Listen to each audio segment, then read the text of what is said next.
సింహం చిట్టెలుక నీతి కథ. ఒకానొక అడవిలో ఒక సింహం ఉండేది. సింహం ఆ అడవికి రాజు అయిన కారణంగా అన్ని జంతువులు సింహాన్ని చూసి భయపడేది. సింహం దగ్గరికి కూడా వెళ్ళేది కాదు. అది వస్తుందంటే చాలు పారిపోయి దాక్కునేది. ఒకరోజు సింహం చెట్టు కింద నిద్రపోతుంది. అది చూసుకోకుండా ఒక చిట్టెలుక అక్కడ ఆడుకుంటూ ఉంది. కొంతసేపటికి ఆ శబ్దానికి లేచిన సింహం ఎలుకను చూసి గర్జించింది. దాడి చేసి చంపబోయింది. సింహరాజా, నన్ను క్షమించండి. నన్ను చంపొద్దు. ఇప్పుడు నన్ను వదిలిపెడితే ఎప్పటికైనా నీకు సాయం చేస్తాను. నన్ను నమ్ము అని చెప్పింది. ఇంత చిన్న ప్రాణివి, నువ్వు నాకు సాయం చేస్తావా? ఇప్పుడు నా దగ్గర నుండి తప్పించుకోవడానికి అలా చెప్తున్నావు. అయినా అప్పటి వరకు ఏ జంతువు సింహంతో మాట్లాడే సాహసం చేయలేదు. కానీ ఈ చిన్న ఎలుక సింహంతో మాట్లాడిన ధైర్యాన్ని చూసి జాలిపడి విడిచిపెట్టింది. ఒకరోజు కొందరు వేటగాళ్ళు అడవిలో జంతువులన్నీ వేటాడాలని వల పని వెళ్లారు. అది గమనించని సింహం వారి వలలో చిక్కింది. వల నుండి ఎలా తప్పించుకోవాలో తెలియక సింహం అరవడం ప్రారంభించింది. కొంతసేపటికి సింహం గర్జింపు శబ్దం విన్న ఎలుక సింహం చిక్కుకున్న ప్రదేశానికి వచ్చింది. మృగరాజా, మీరు కంగారు పడకండి.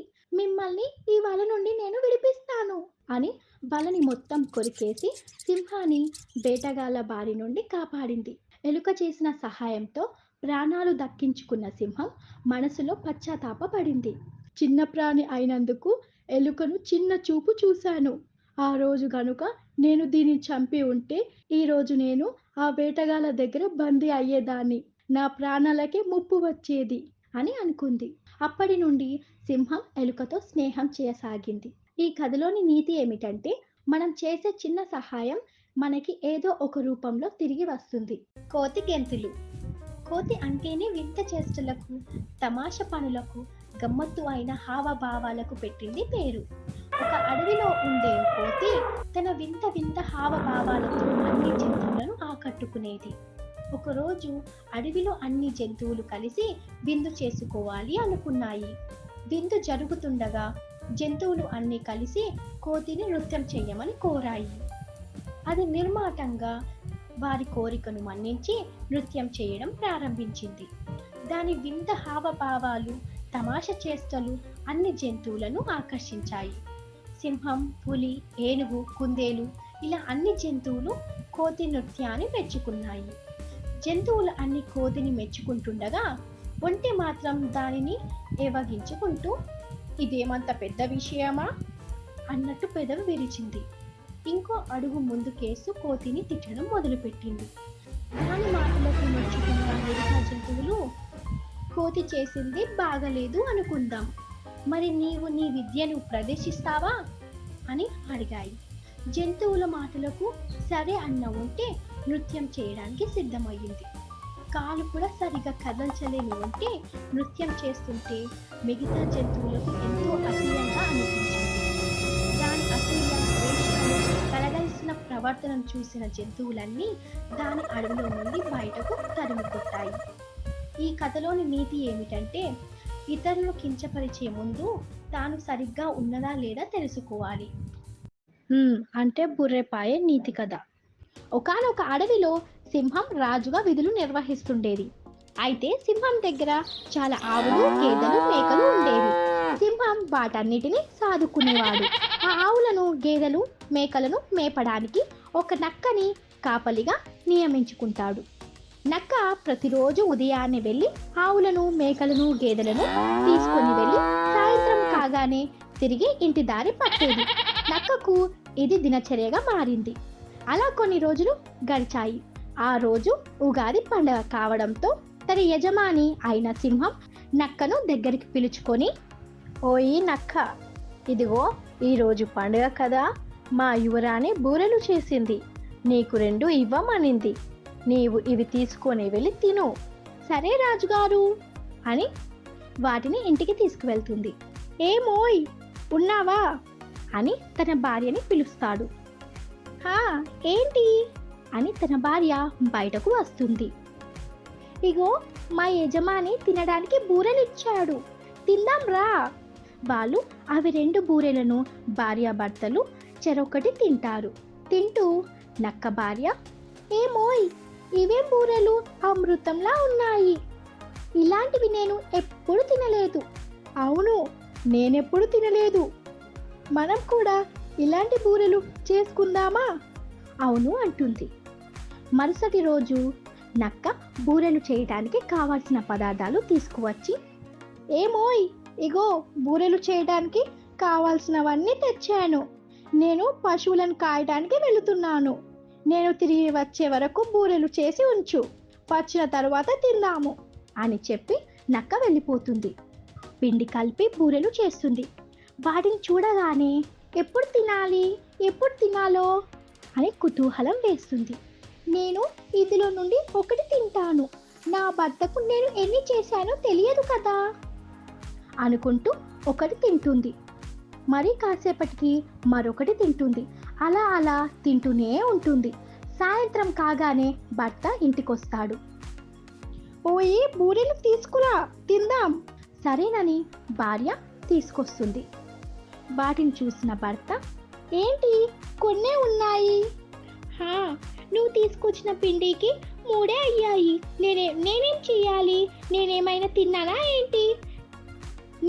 నీవెప్పుడొస్తావో అని నా కళ్ళు కాయలు కాసేలా ఎదురు చూస్తున్నాను. సర్లే, తిందాం పటు అనుకుంటూ చెరొకటి తీసుకొని తింటారు. మరొకటి మిగిలింది కదా, ఇది నాకు అని భర్త. కాదు, నాకు అని భార్య. నేను అన్ని సరుకులు తెచ్చాను కావున నాకు. లేదు లేదు, నేనే కష్టపడి చేశాను కావున నాకు. అలా ఆ రెండు గొడవ పడుతూ వాదించుకుంటాయి. అలా కొంత సమయం గడిచింది. అవి రెండు ఒక నిర్ణయానికి వచ్చాయి. సరే, మనిద్దరం పడుకుందాం. ఎవరు వచ్చి పిలిచినా ఊ ఆ అనకుండా ఎవరు ఎక్కువ సమయం ఉంటారో వారికి ఈ బూరే, సరేనా? ఈ పందానికి సమ్మతమేనా అంటుంది భార్య. భర్త సరేనని రెండు పడుకుంటాయి.